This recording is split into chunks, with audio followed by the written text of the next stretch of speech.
Matthew Hassan Kukah, the Catholic Bishop. The Sultan is here. You and Eugenia are Catholics. Unfortunately, if I ask you for tithe, for all the 3 events you've had this week alone, I will build a cathedral. But the problem with asking you for tithe is that every Monday morning, the Sultan and I have a debate because he insists that I should bring the tithe I collected on Sunday to him. And I've kept telling the Sultan, let's have a Sokoto Diocese and Sultanate joint account. But he said, no, that one is not possible. Chairman is out of the place. Mr. President, please let me, for obvious reasons, as you can see, I'm not as tall as Monguno. Let me please stand on existing protocols. I'm going to do very quickly. I will not read my review in full, largely because time is already gone. But look, in this book, I see 3 sides of the brain of General Irabor. The first is maybe based on where he comes from. You know, all that Agbo, Ogwashuku, Asaba, Ibuzo area, it's a deeply Catholic environment. So, and one side of his brain, I suspect, has very deep Catholic content, and that comes across towards the end of the book. Then you have the military component, which speaks about the issues that are in the book. Then, of course, you have the intellectual component, which takes about 150 pages of the book, which is literally like reading the book by a professor of political science. I think that the sentiments that have been expressed, and General Monguno, like I said to you, 2 years ago, I published a book titled Nigeria's Elusive Quest for National Cohesion. And it's a collection of about 16 or 17 of convocation lectures I delivered across the length and breadth of Nigeria. What struck me, I never delivered one lecture twice, but what struck me when I was putting the papers together was that for over 10 years I had literally been obsessed with the theme of national cohesion. So you strike the point. That's why I said I'll keep clapping until you arrive.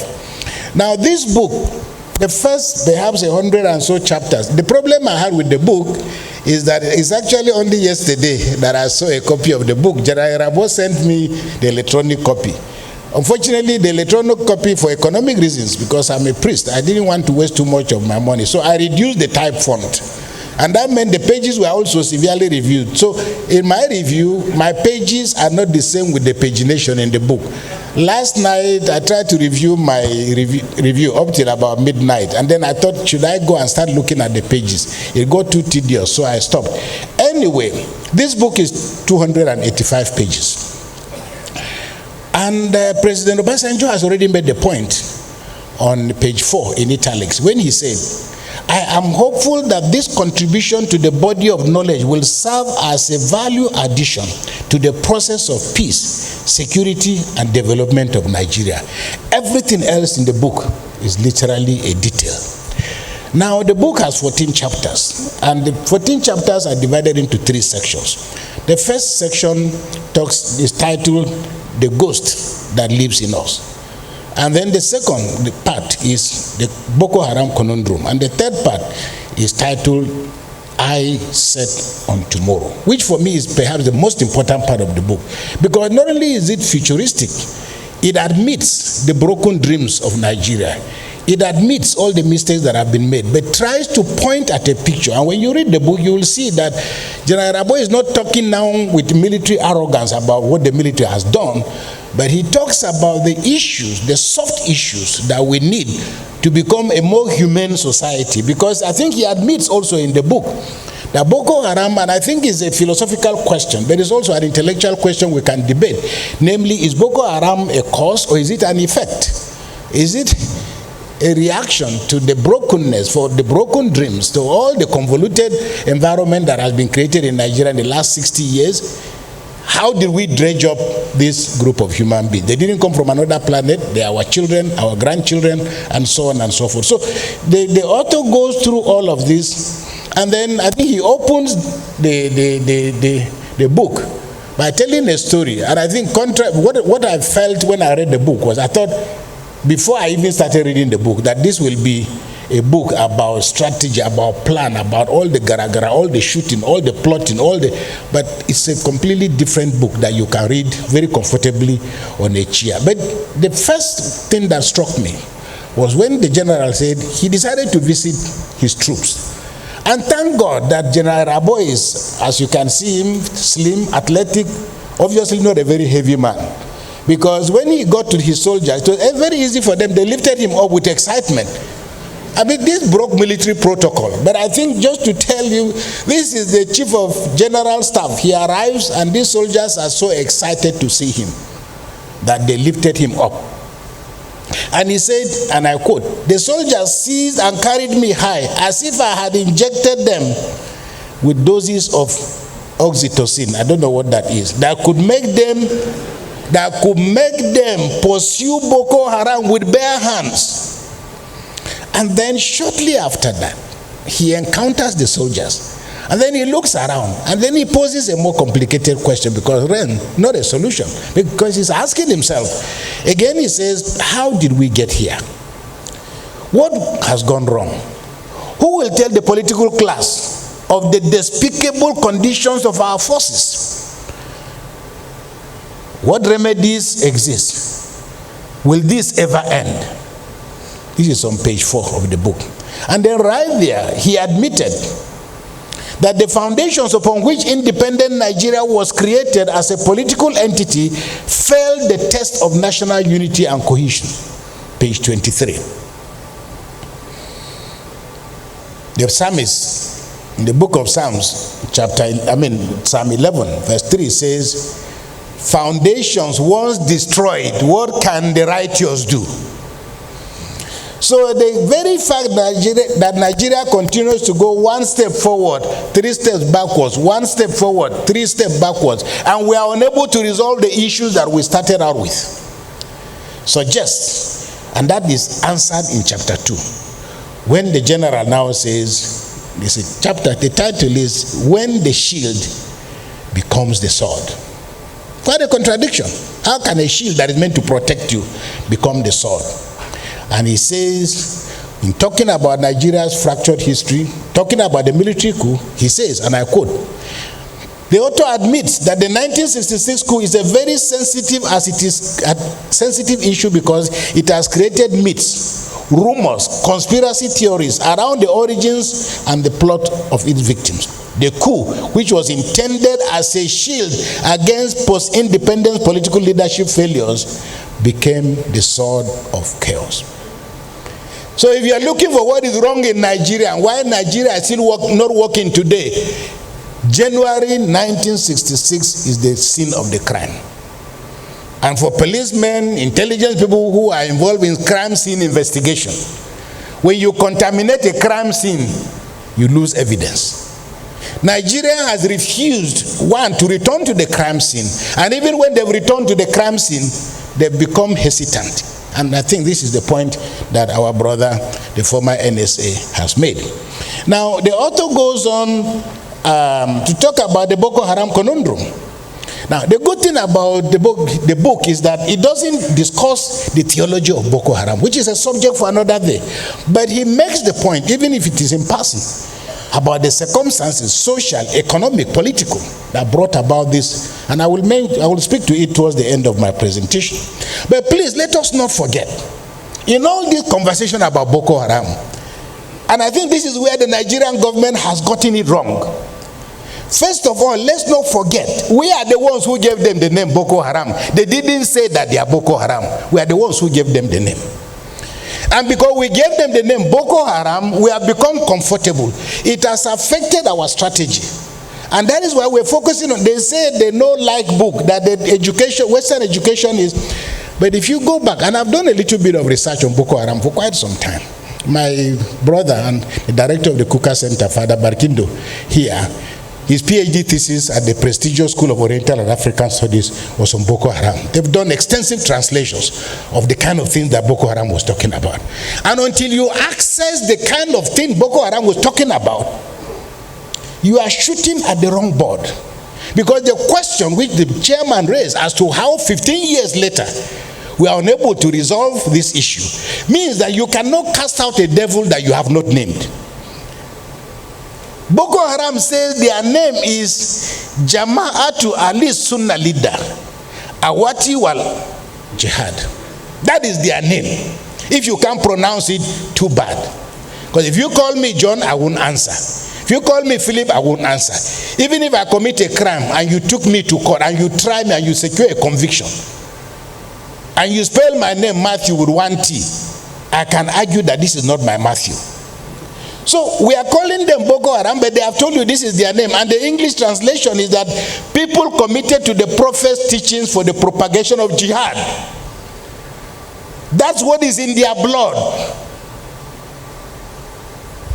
So no matter how many bullets you shoot them with, and I will come to that point, they have told you this is what they are committed to.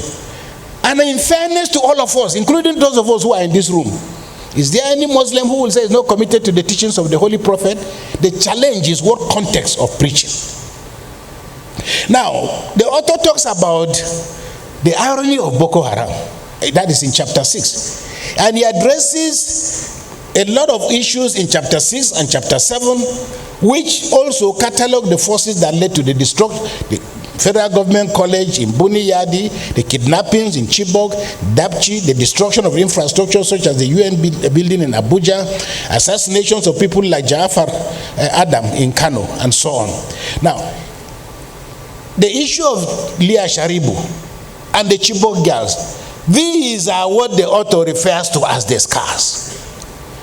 And in my view, as long as Leah Sharibu is unaccounted for, as long as any of the abducted children in Nigeria is unaccounted for, every child that is unaccounted for is a scar on the face of Nigeria. So the point that the author makes, and I think that one of the mistakes, when this whole thing started, I published an article, I think it was in The Guardian, and the title of my article was, Bread, Not Bullets. And I was trying to make a point, to point out to the government of Nigeria that these issues require they don't require bullets. But from day one, fighting Boko Haram became a military operation. And because it was a military operation, fighting an idea, we have had problems with identifying the nature of the forces. And what is very interesting for me, I've not read military doctrine. But military doctrine is part of the propaganda machinery of the military. General Agwe is here, so I will not go too far on that regard. But you listen to the Nigerian military, they've had Operation Lafi Adole, that is wellness by force. Okay?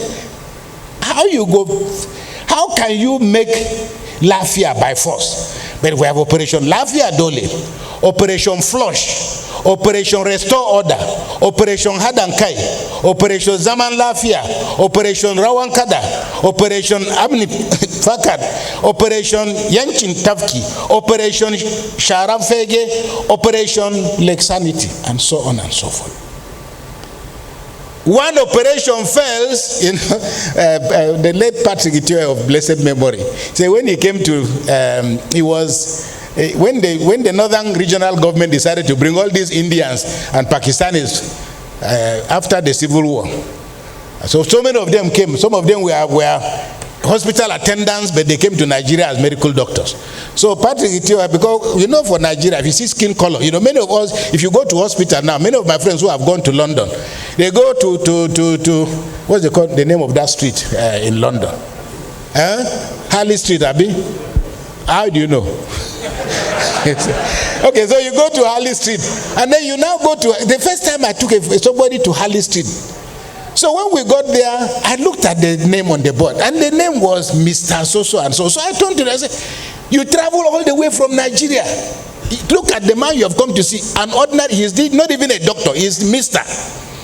I see, yeah, boy is laughing because he knows what I'm talking about. I didn't know that with doctors, when you get to a particular point, you drop doctor and come down to Mr. But when you go there and you open the door and you see a Nigerian, first of all, there is one kind that you feel. But if you see an Indian, you feel better. If you see a white man, you feel more confident.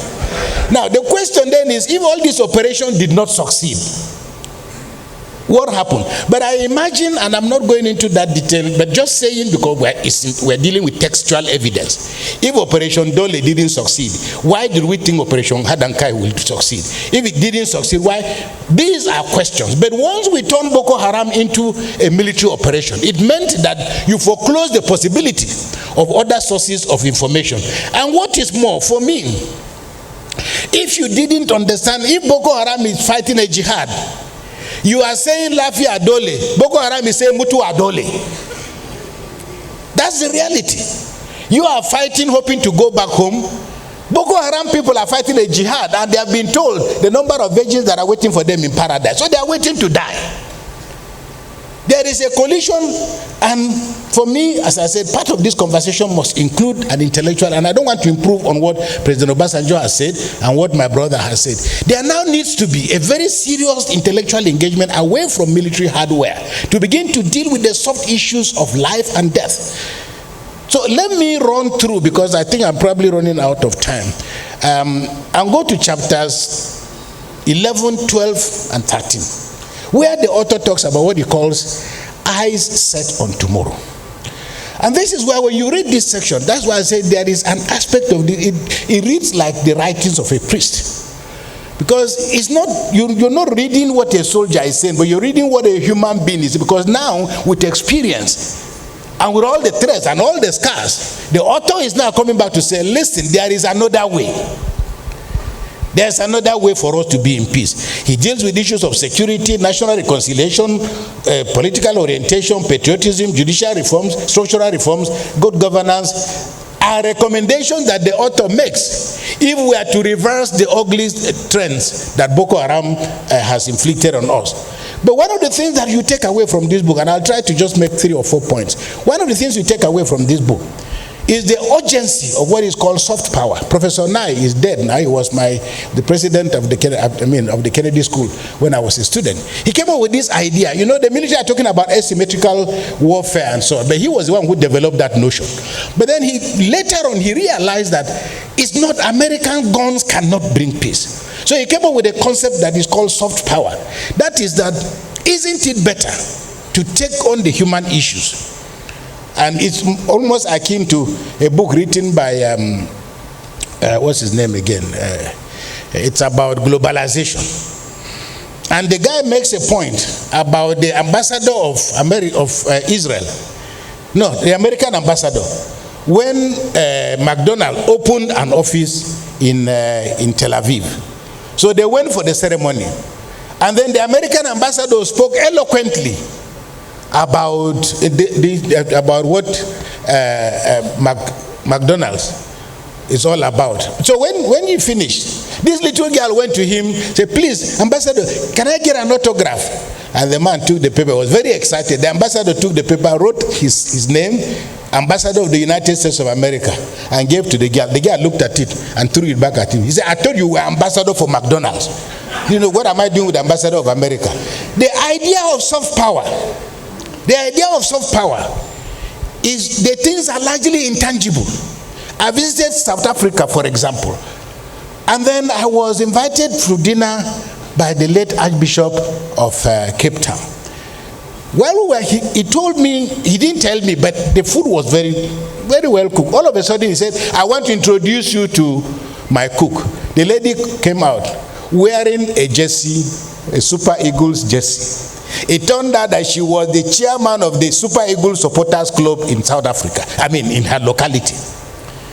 I went to a shop in New York. I bought a shirt. I remember it was a very cheap shirt. I think it was $40 or so. I went to the counter. The man looked at my card. He said, where are you from? I said, I'm from Nigeria. He said, I'm taking off $10 because of JJ Okocha. Soft power is about it's about the things that are intangible. And as jollof rice is doing, and a lot of other things are doing. So the author makes some of these recommendations. But one of the things you take away from this book is one.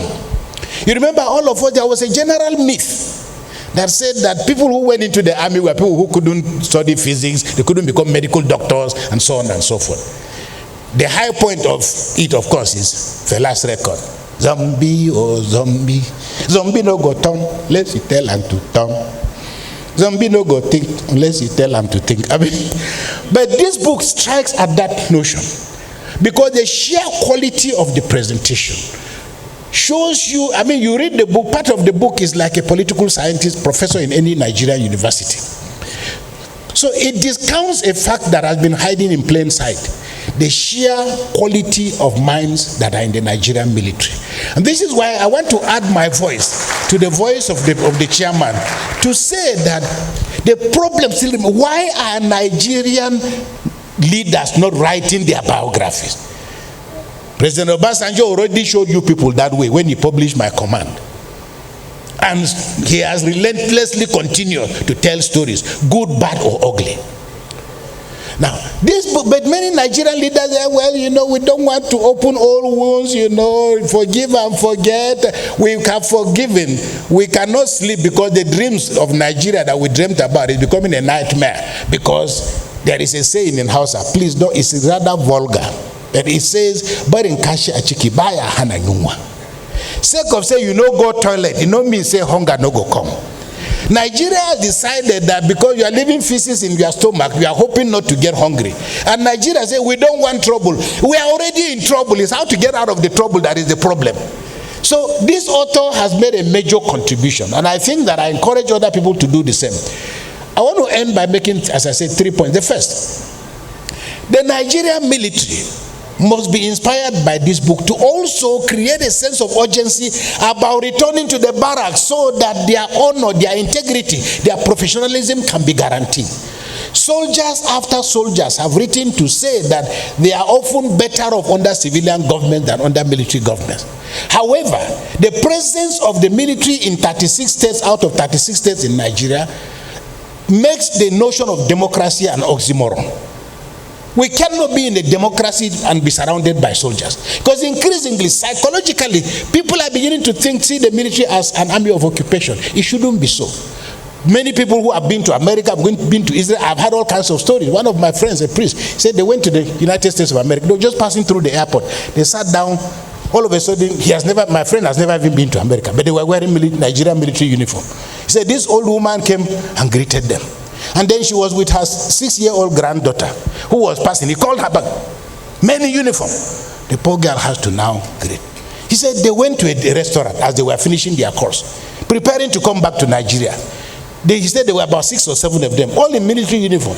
They had their dinner, they drank their wine, they drank their champagne, it was a good night out. They called for the bill. By the time it was time to go, most people had left the restaurant. They called for the bill. The restaurant owner, who has never been to Nigeria, doesn't know who they are, said your bill has been paid for. He said, by who? Somebody said, men in uniform. We need to get to that point when Nigerians can see a soldier and give him the respect that is his due. But if there is a psychological feeling that we are competing over the same thing, we are competing to enter the same bus, it shouldn't be so. Secondly, I believe that Nigeria needs to deal with practical issues, because the issue of Boko Haram is not an issue of victory, it's not an issue of defeat, it's not an issue of conquer, it's not an issue of degradation. These are military concepts. The question we must ask ourselves is, what will the end of Boko Haram look like? Because we are dealing with a concept, Boko Haram, because they don't want, and I'd like to be provocative here, is the end of Boko Haram the beginning of a victory? Is the defeat of Boko Haram a victory for Boko Halal? Because in Islam, there are two things. Something is either right or is wrong. So there's Boko Haram, but there should be Boko Halal. Because if you go to buy meat, if meat is not halal, if it's not haram, if it's halal, a Muslim can eat. If it's haram, he will not eat. So are we going to see a Nigeria that after Boko Haram has been defeated, Boko Halal will now take over? In which case, a certain kind of intellectualism can displace this whole culture in Nigeria that is popular. Those of you in power think we don't know. We know, we hear, we read. Marabouts, witch doctors, shamans have become a substitute for intellectual forecast of what wars should be like and what outcomes should be like. We are confusing the professionalism and the intellectual components of fighting a war by thinking that some blind sheikh sitting somewhere or some pastor who is sitting somewhere Hey, we are back to those days when we were playing football. If we go, they beat you 5-0. Goalkeeper will say, when ball was coming, it's fire that I saw. So, military fighting a war of this nature must become very professional. And then, of course, I pose a question. Is there a war room in the villa? Is there a war room in the villa? Because there ought to be a war room where senior military officers, intelligence officers are sitting and thinking, what might tomorrow look like? What will tomorrow look like? If there isn't, I think there should be a war room. Because national security is not about, right now Nigerians think national security is about the day the guns will die. But national security, because of the militarization of the discourse, national security is about guns, it's about bullets. But in reality, all these floods that are taking our people away in Niger, Esunupe, my sympathy. Shouldn't governors have foreseen that floods are a threat to Nigeria, a national threat? It's a national security issue. If the rains are not coming, threat of hunger is a security problem. So we should see security, therefore, in a much more complex manner. And then, of course, there is the point, and I would like to use this to speak to my Muslim brothers, especially from northern Nigeria. Islamism, that is what is called political theology. In Christianity, it could be the same thing, but political theology, that is the instrumentalization and the skewed usage and manipulation of religion as a tool for governance. Nigeria is in a democracy. And there is a way that good Muslims can participate in democracy and good Christians can participate in a democracy. But the idea that we want to use religion to enforce power is what Islamism is. It has become destructive to the religion itself. Okay? Suddenly now, in this day and age, we are here. I live in Sokoto. One day, I think we were talking, and the Sultan even corrected, we were talking about the number of people, because everybody is talking about they are killing Christians. Yes, they are killing Christians. But when are we going to come to a point in which they are killing Nigerians?